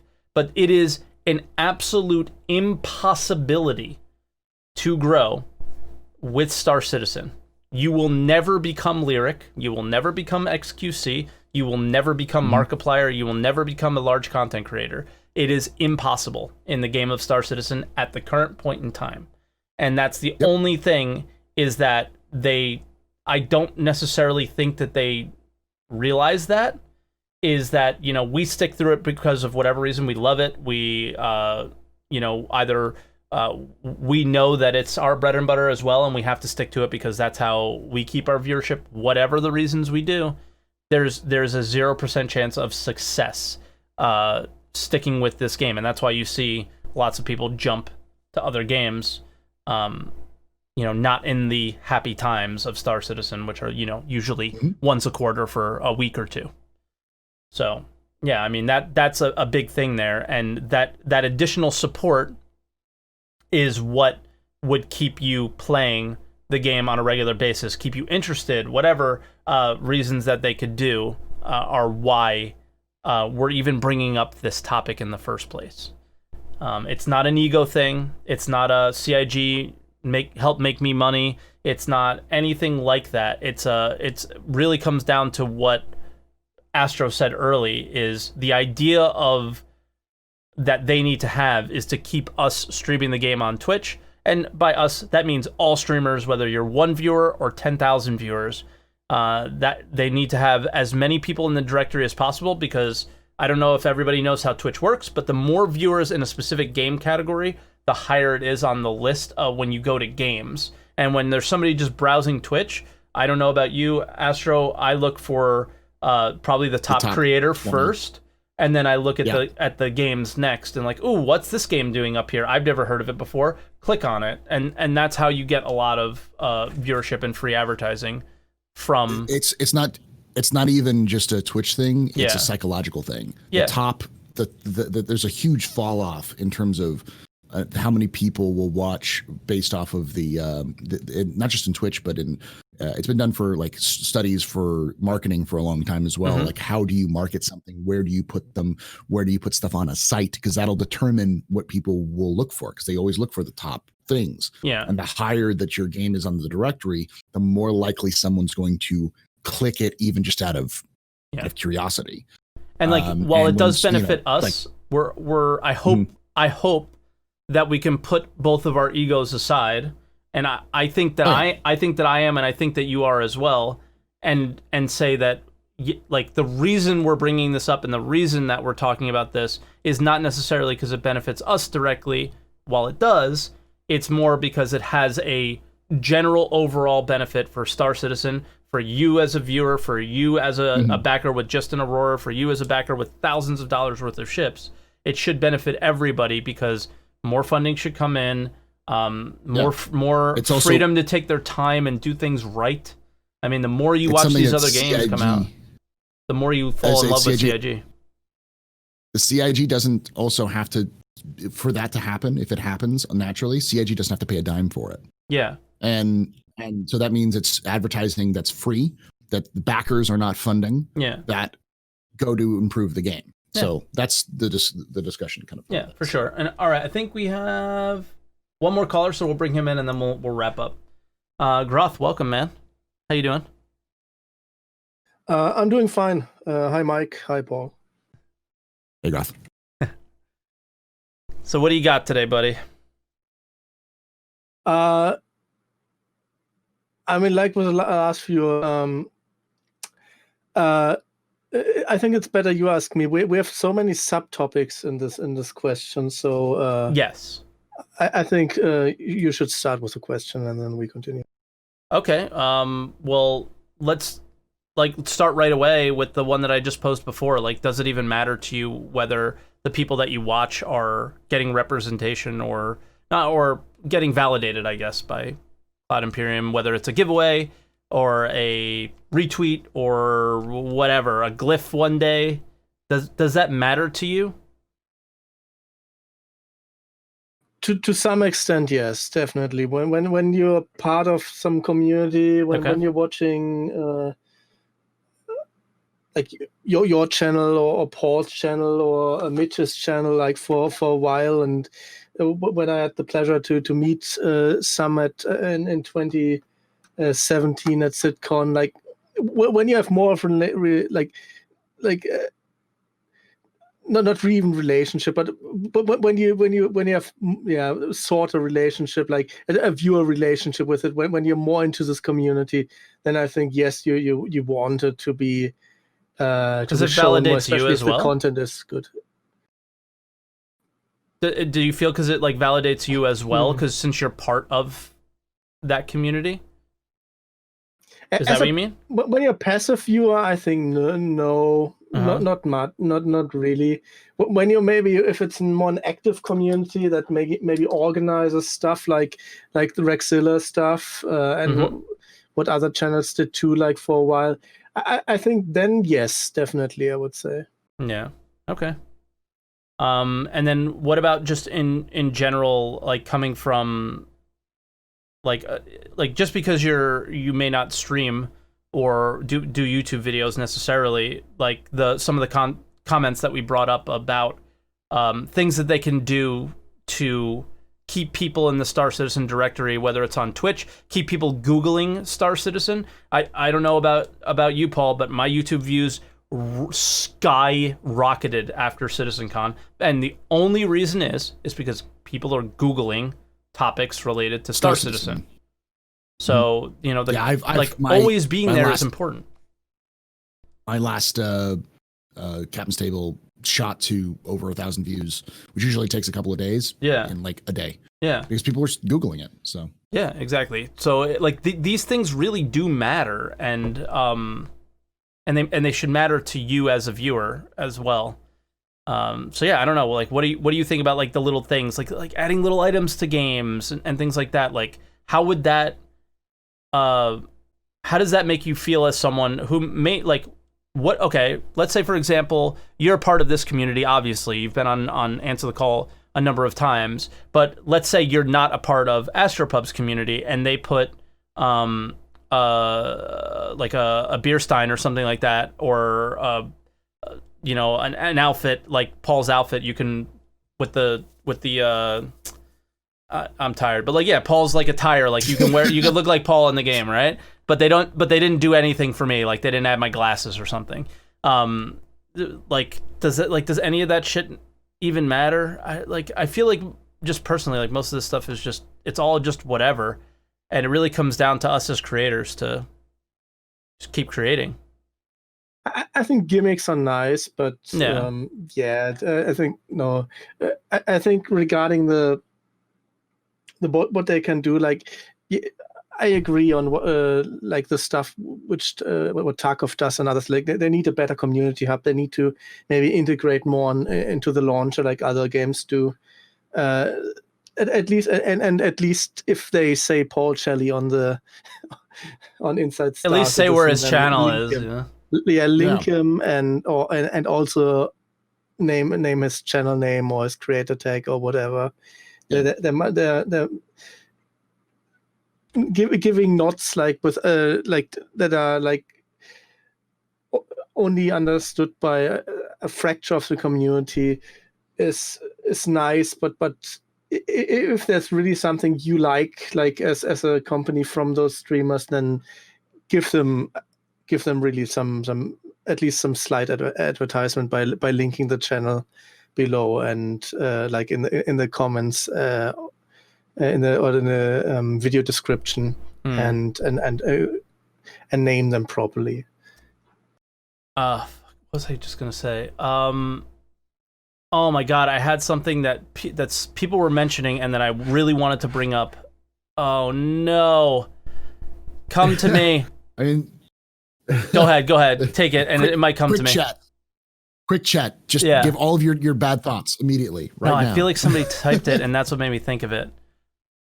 Oh no. Oh, I'm so upset. Because it was a really good point. One thing I wanted to also say is, sorry. No, go ahead. Is you were also saying that they were not paying streamers, like they were not paying you guys, the volunteers. But are you sure about last year after CitizenCon when Giant Waffle and Lyric played their 2 hours? Like they weren't paid. Looked very much like paid streams. They weren't paid. They would have to they'd have to put a hashtag ad. They would have to put the hashtag ad in their title, and if they didn't, and someone found out, the FTC could run them ragged. Yeah. And CIG would 100. CIG legal is so like. I know Tyler. Like I've talked with him before. I've like just from being a person, and if I found out if Tyler asked me to do anything, even if I just asked Tyler, like there was a situation where before they had the made by the community tag, it was only given to like Daymar Rally, and I was trying to put some stuff together, and I think Haskaha mentioned that he had access to it because he was doing screenshots for the Daymar Rally. But he asked, should we put this on here? Because I think it was for the video that we did for the charity fundraiser last year for Stack Up. And so I reached out to Tyler about it and said, hey, should I put this on there? And he went to CIG Legal instantly about that. Like if you talk to any of these guys about any kind of content in any kind of way, they will instantly go to legal to talk about it. That's how legal they are. So I guarantee you, if CIG paid someone to promote their product, legal would be losing their minds to ensure that they were being properly advertised because of not just US law, but also EU law, Australian law, anywhere that they may have investments or anywhere that they may get in trouble for doing so. So yeah, there's this thing out there that people have been paid to do stuff. And it's like, if they have and they haven't disclosed and you have evidence for it, you have something that could literally ruin them. Yeah. So, yeah. I remember now, and this is something that relates to literally everybody that's watching on every other aspect of whether you're watching on YouTube, wherever, it doesn't matter. Okay, this was what I was going to bring up, and Groth, feel free to chime in, and Astro as well. The one thing that they used to do that they no longer do, and they have many time constraints, and I have no expectations of it, but a game like Escape from Tarkov, maybe a game like Warframe. I don't have the experience with Warframe, but lots of other games, the Chris Roberts of those games will go on to a random podcast with streamers and YouTubers and talk about their game. Mm-hmm. And we get not Chris Roberts, we get nobody participating. Ben's Day. We used to have Ben's Day. We used to have Ben's Day, and people complained that it was unfair. Content creators whined and complained that it was unfair, and it kind of was, but they whined and complained that it was not fair, and now we get nothing.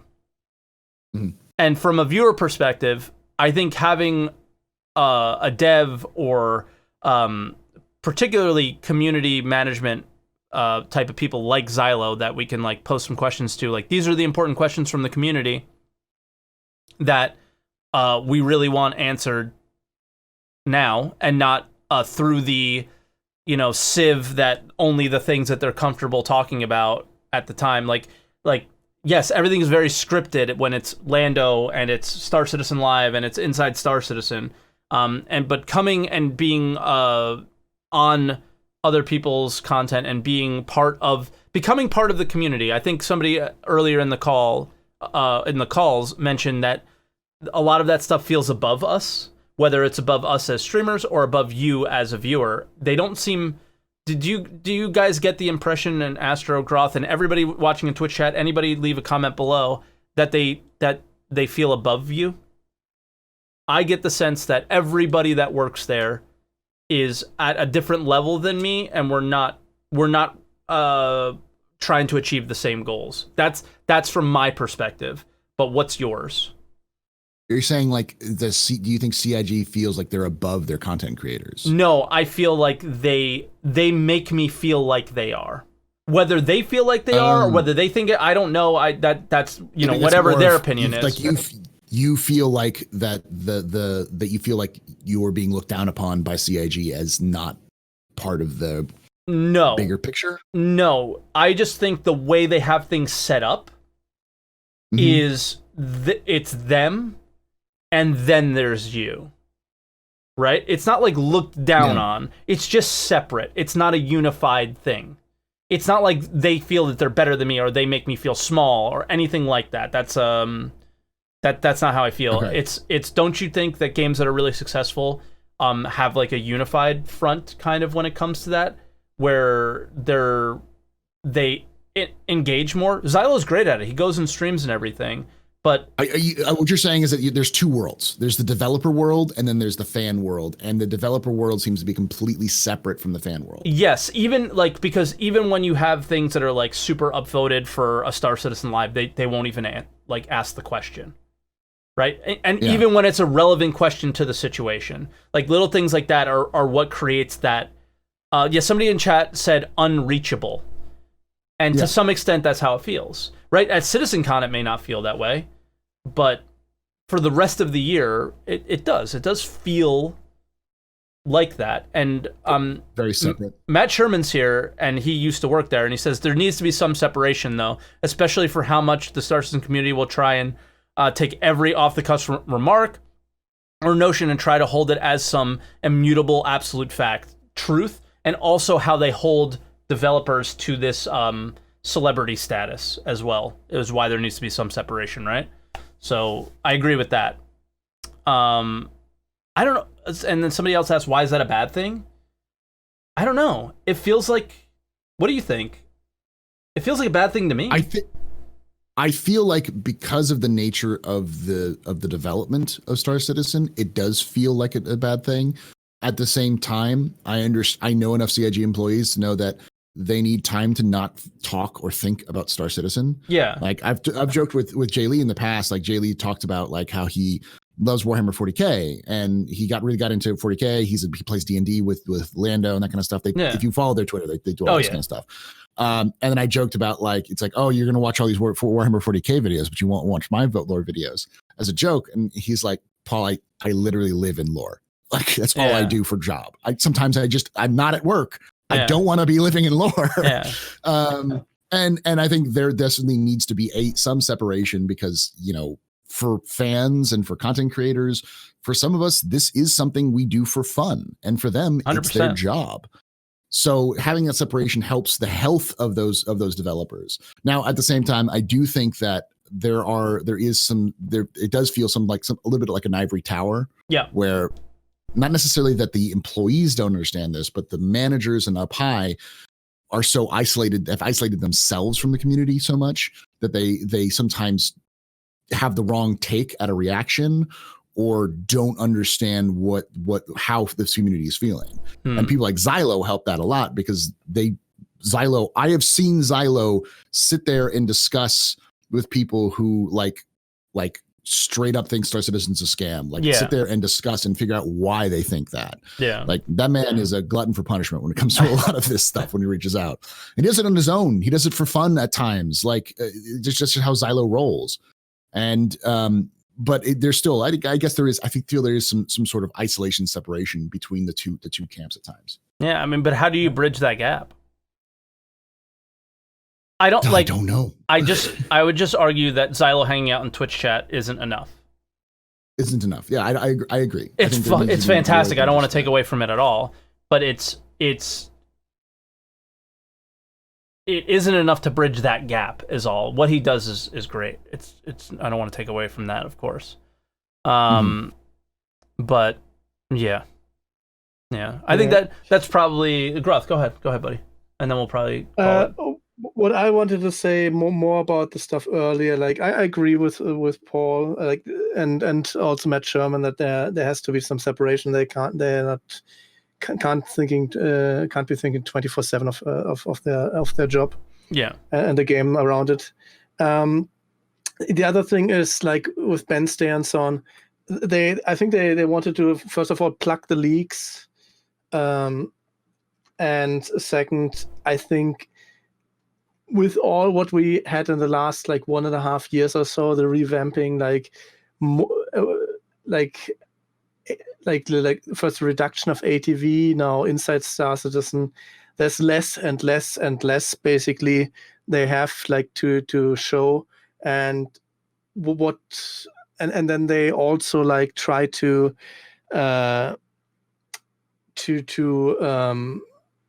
also like take some parts that they might have revealed on ATV / Inside Star Citizen and then have at CitizenCon like as additional stuff to just fill the convention. I think at the moment there is just not enough information out there, or like I don't know if it's this state of development, if it's that they just want to what they said they want to do, that they want to talk about, even theoretically only want to talk about more the stuff that's more on the horizon, or that because they have to basically rethink after they have done OCS a lot of the mechanics, how to do this, how to do that.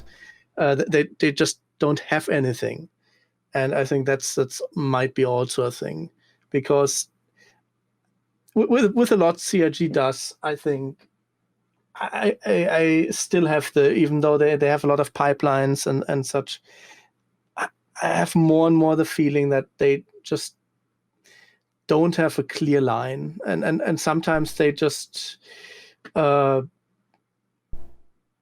a bit clueless or planless. Like when how do you plan for something that's never been done? Yeah, but I mean, like when I like recently heard like that they reduce like cargo on the Banu a lot, but adding like all those stores instead of doing one like mom and pop shop, which is a different topic. But it like for me it looked more like the mom and pop shop. Like even though the big Jar Wars thing in Star Wars, that was more like a mom and pop shop, not different stores. So I think sometimes even a bit Googling about like interior design of ships or so, like of real cargo ships or whatever, sometimes would just help if the designers would be less game designers, less artsy and more practical. What does this have to do with the topic? I'm sorry. I think it's just sorry, it's just this. It's okay. I think the cluelessness, and because they're clueless, they can't talk, and that's why there is less Benstay, because they can't. Okay. They have to keep the ships, some of the ships, because they are now like just revealed when they're concepted. They have to keep that to themselves until reveal, and all the theoretical talk is. They had to reduce that because of all the rumors and how the community works, and also I think to some extent because they're clueless. Okay, I mean, I think that's somewhat fair. That we're not getting a lot of information or anything from them, that, because like totally clueless. Like I don't mean that like to put them down, but in some aspects in the game, just looking a bit around in games, or a bit more, or looking a bit more into real life, just a few looks could have gave them better results with a lot of design aspects. Yeah, like all right, JSBA in Twitch chat says this. Morphologist, when he was interviewing the devs at CitizenCon, I assume the environment devs, because that was not something that was planned. That was something that came out of nowhere. Were chaperoned by marketing and legal people. Like, come on, like that. That's the separation that I'm talking about. That's ridiculous. Okay. There's a little difference as well. Morphologist was there on a media pass. He was there, so he had access to. But they came. Those three things specifically came to him and said, "I want to talk to you." Like, they're fans of him. Yes. Oh, okay. Okay. Right. The media pass thing was the John Crew one. Yeah. Don't yell at me. That's what it was. Okay, so don't yell at me. No, I didn't know that they had come to him for that one. So yeah, that makes sense. But I mean, I've talked with developers in the past about getting them on the captain's table, and they have to run it through legal. And they say no every time. I mean, for me, probably. I think for anybody, probably pushing for that because they can't. Because they can't control the narrative. Yeah. And that's, are afraid of saying something that they may have to retract or whatever, like not control the narrative. I think that's like conspiracy theory-ish, right? Ish. The narrative, marketing is, you have a narrative that you want to push no matter what. It's not a conspiracy. It's just you don't want someone to go off on a tangent about a ship that somebody loves while you're that change while you're talking about Star Citizen, something, because that kind of stuff can end up being blown up in your face. Yeah, and it's sad because other companies do it, and I think I see it as a really positive thing. Like I've been playing a lot of Escape from Tarkov, and Nikita, literally the guy who heads the game, will just hang out on a podcast and talk about the changes that he wants to make to the game.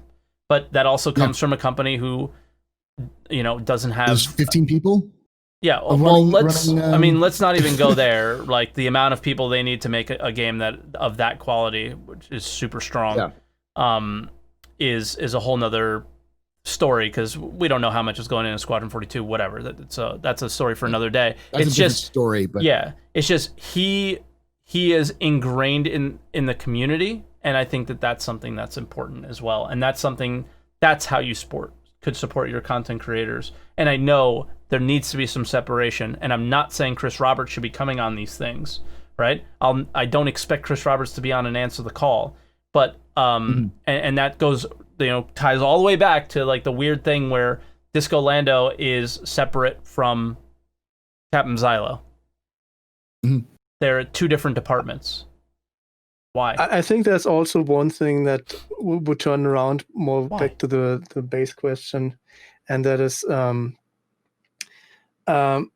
basically the bigger media. Like they want to keep those guys also in check, not to say too much, so that they also have more exclusive for GameStar, for PC Gamer, and other media to have there to give the because that's one of those symbiotic relationships. They give them views and they give them backers, and if that's not exclusive, then the bigger outlets might not be interested in such a niche at the moment project like Star Citizen. But if they get a lot of exclusives and nothing leaks out in front, like when even like the exclusives that even are leaks themselves, like the GameStar thing for 3.7 that leaked like 2 or 3 hours before the patch released, and they showed like the ballista in game, and they said that the ballista's in game and so on. Dude, is that magazine's like marketing scheme or something? Because they've leaked other games stuff early too. Why do they keep not just working Star with Citizen, them? but other games too. Yeah.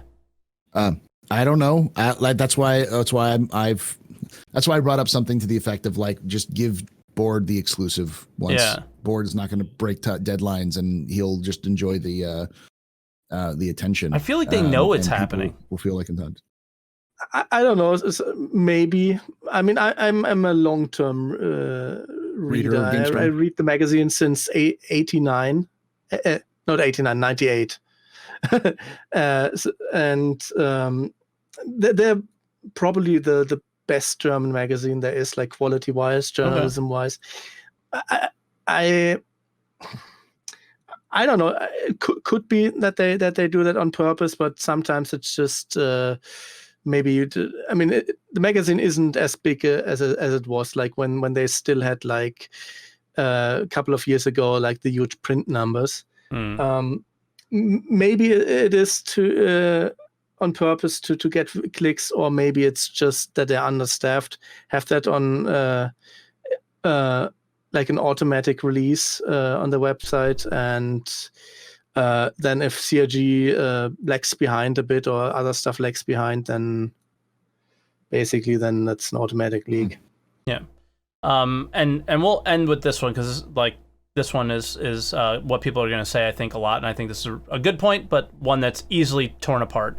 They give weekly reports, monthly reports, weekly shows, What more do people want? The community has literally oversaturated the short, medium-term development of Star Citizen.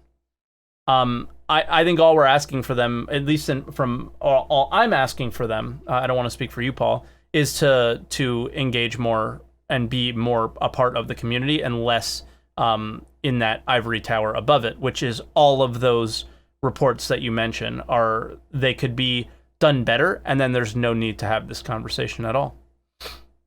That's it. I'm not asking them to do more. I'm asking them to do better.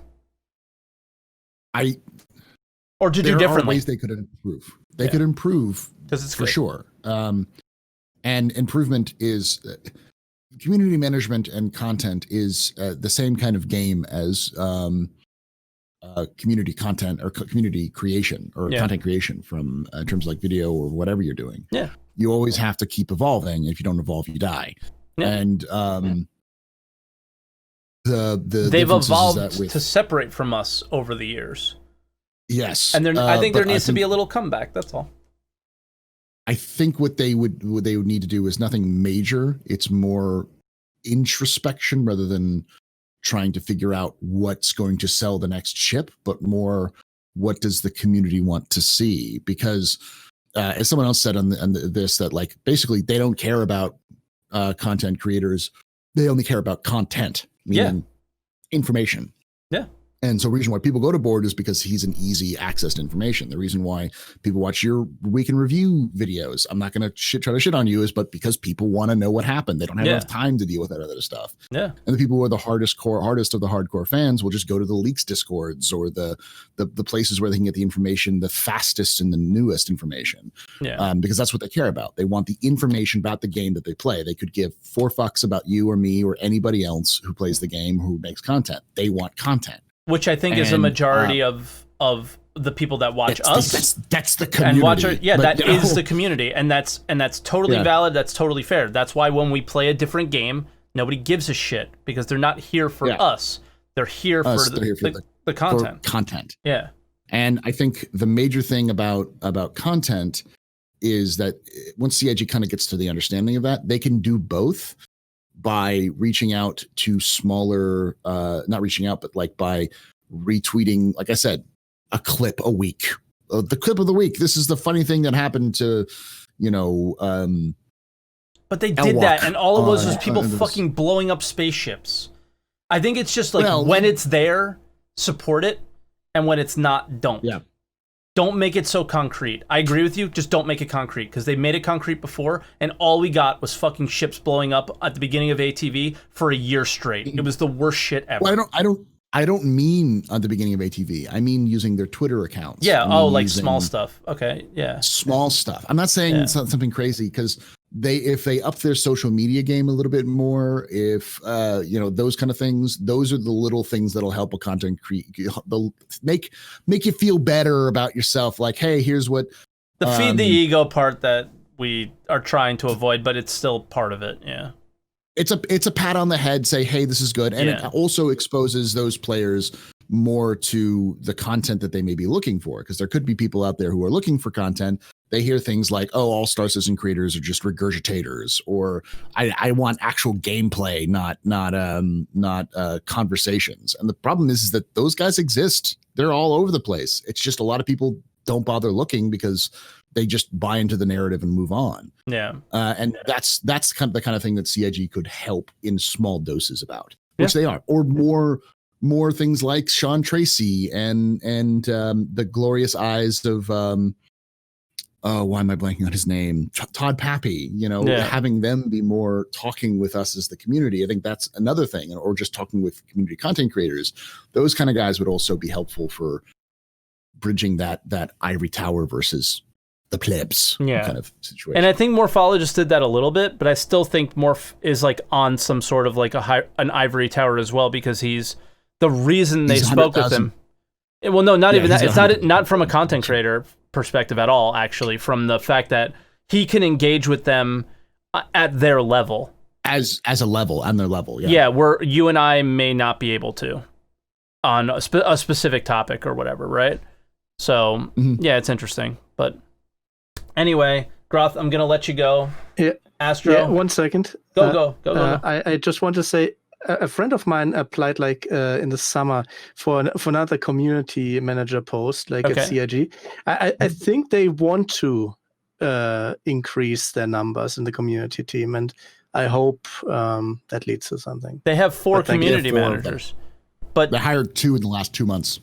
Yeah, but like, do you know? Okay, Molly and I don't know who the other guy's name is. I haven't really contacted with him. It's just, but one of them is I wouldn't Manchester. call them, yeah, I just wouldn't call them community managers in a traditional sense. I don't know what they do in terms, because like when I look at other games, and my only experiences are like Frontier, and Warframe, and a few others. And those are like, they're very upfront, playing the game on like a YouTube stream or playing the game on a Twitch stream, and very much involved, where these community managers are more behind the scenes, where you don't see their face, you don't get to learn their personalities, you're not as engaged with them. Like even Xylo, right, to some extent, he's more a name in a Twitch chat to me. Not to me, but I feel like to people that are interacting with him these days than like that on camera personality, which is a lot. That's my disconnect. Is Lando is the community manager in a more traditional sense, but he's not a community manager at all because he doesn't interact with the community. It's like this weird disconnect that's like super, super weird, and I don't know how you do it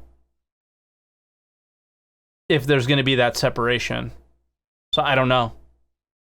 I think what you're asking for. What I'm asking for is for Xylo to be Lando. To be Lando. Xylo to be Lando's sidekick, or Lando to be Xylo's. You know, like this is it. And I think that's the answer. And you don't have to change anything, really. But and have the community team be more active in the community. Now, I don't go to Spectrum, but I know that Spectrum is what they look at. So but that's the problem. The situation is that we're looking for them. But that's the problem. If you're not many people use Spectrum. Not many people use Spectrum. And not everybody wants to, and you have to recognize that, I guess. And maybe they do, maybe they. I mean, clearly Xylo does. He recognizes that because he's here, right? And whether like somebody says Tyler doesn't get screen time, well, maybe he doesn't want it. You know, like the one thing there is like, you know, if you don't want to be on camera, you don't have to be. And like there's plenty of reasons. Like I don't know. There's a lot of I don't knows in this, but the point that Paul makes is the idea of not everybody wants to be on Spectrum, but that is where they pay the most attention to. Like I'm sure everybody who spends a lot of time on Spectrum would know Molly, would know I'm forgetting the German guy. Like this is the fact that I don't remember their names like this is something. That means something. I remember Xylo, of course, because Xylo engages outside of a post that I read, right? Yeah. When I think of Xylo's name, I can see his jolly face. But when I think of the other people, obviously we just met Molly, right? Molly's brand new. That's totally different situation, and she did a great job. By the way, the new guy is called Chris A.W. I don't know where he is. He might be in Frankfurt or he might be in LA, but I don't think he's in Austin. Okay. Yeah. But I found out through an accident that there was another community manager, at all. I didn't even know who this guy was until I tripped over him during CitizenCon on a post that he made on Twitter that someone liked, that I was like, who's this guy? This guy's a community manager for Star Citizen? I have never heard of this guy. Oh, so you just started or something? Yeah, so maybe maybe we'll start learning more about him in the future. Maybe all these things are actually happening and we just don't know. Yeah, I was gonna say one of the things that's the issue is that I wouldn't want to throw these guys to the wolves. I'd like them to get their feet on the ground before going out there to the community. So that may also be an issue, is that a lot of these content creators, these the community managers they need to get They need to get their feet under them first and be like, okay, so this is what the community is like, and then wade out into the fields. That's fair, because we're wolves for sure. But it's I don't know. It's just they're doing things differently, and like everything they do there, and maybe it's just me being not used to that and not accepting change too. Could be that. I don't know. But yeah, that's the only thing is you'd like to see that disconnect come together a little bit more, and it doesn't have to happen boom right away. It can happen slowly over time. And because I think like you said, they were iterating over time their video content, and over time, like really early on, they were really tight knit and close to us because we were small, and they started getting farther and farther away. And then people started really complaining about spaceships and this, that, and the other thing, and they switched to like a pretty large separation. And I don't want it to come fully back to the way it was. I don't think it can ever be what it was back in the Wingman hangar days or anything like that. To have that expectation is stupid. But to come back a little bit more, even just one step back would be great. This cat is yelling at the door, and the door is open. The door is open. Just open it. Lola. All you have to do is go like this. All right, I'll be right back to open this door for her. Oh, it's not to open the door. Over. You want to get pet. I see. You just wanted me to stand up. You're very smart, you little evil witch. I'm in control of Enter the Call now. Yeah. But yeah, I'm just like, now we're kind of just like throwing things out there, and we're not really we're just riffing. Yeah, we're just riffing, and we're not really discussing like what the topics were that I think we hit, and I think we hit like taking our ego out of it. I think we were not being stupid. And now I think we're like kind of getting back into like the stupidness of it. At least I feel like I am. But yeah, I just want to see them come back to be more part of the community and less like somebody that I look at from afar. You know, what you're saying is that part of this whole belief, this disconnect that tweet that Baron did that brought on this whole discussion, could be not even dealing with content creators, but just dealing with how Star Citizen is become, how the CIG seems to be isolating themselves from the community. Yes. In a big way. Yes. That may be where it stems from. That's as well. The root of it. You could argue that. That's absolutely the root of it. And that's where I think that's where my initial thought was, is it has nothing to do with us. This has nothing to do with us. It doesn't matter if Xylo pops in chat right now and says hello, and then that doesn't any way give some like validation or anything, right? It's more when Xylo pops in and says hello, he's saying hello to the people that are in the chat and are engaged. That's what matters. And doing that, he doesn't have to do it just on my channel or just on Lyric's channel. It would be, and it can't just be him. And that's like the idea of when we're bringing up like Ulf and these other guys, is like, well, we don't know what they do because we see like one post a week. So we don't really know what's going on behind the scenes, what these guys are doing. Again, because we don't spend that much time on Spectrum. So, yeah. But anyway, I think we've beat around the bush and went and did it way longer than I expected. I was like, oh, this will be a super short 1 hour topic, and since I mean, here's the thing, you brought me on, I like to extend things. Yeah, well, I do too. It's bad. When we're both together, it's really bad. Yeah, but all right, Groth, I'll let you go, and Astro, we'll say goodbye. Thank you for being on. I appreciate it. Thank you for asking me on. You saved last minute. It was fun. Yeah, I apologize for the last minute. But you saved the show, my friend. Because I don't know what I would have done without you today. Show? Yeah. I would have had a show, but okay. you had some super valid stuff. I personally will take responsibility for all the dislikes that go onto this video. Hi. Don't worry. They'll talk shit about me too. Man, don't read YouTube comments, all right? That's my advice for today. Don't read YouTube comments. So, all right, guys. If you want to have mental health, yes. If you like mental health, don't read YouTube comments. But all right, guys. Goodbye, everybody. I hope you guys enjoyed it. Make sure you check out Paul, AstroPub, Batman, Shelly, I think that's part of your problem, buddy. Is it's hard, what the fuck do we call you, right? So check out the AstroPub. Yeah, it's pretty simple. The AstroPub on Twitch, and specifically if you're into any lore in Star Citizen at all, this guy covers it. He's pretty much the only guy covering it right now, so you better check him out if you have interest in that. Like, he basically does what everybody else is doing with the news stuff, is condensing it into something that you can enjoy easily and understand and gather it. And I wouldn't pay any attention to the lore if I didn't watch your channel. So I appreciate what you Thank do. you. So yeah, make sure you go check him out if you haven't yet. All right. And for me, leave a like, comment, subscribe, all that stuff. Let me know what you thought. Let me know if you cared. I think a lot of you probably wouldn't, but I think when we come around to it, it really isn't a content creator issue. It's a very slight, like, being a little bit more part of the overall community issue from just the team at CIG, whether it's, you know, the community team or the global video production team or whatever the fuck they call themselves now, is that's where, and it's like the slightest change would be so beneficial to everybody. It'd be really, really cool. So that's it, guys. We'll talk to you later. Have a good one. Bye, everybody.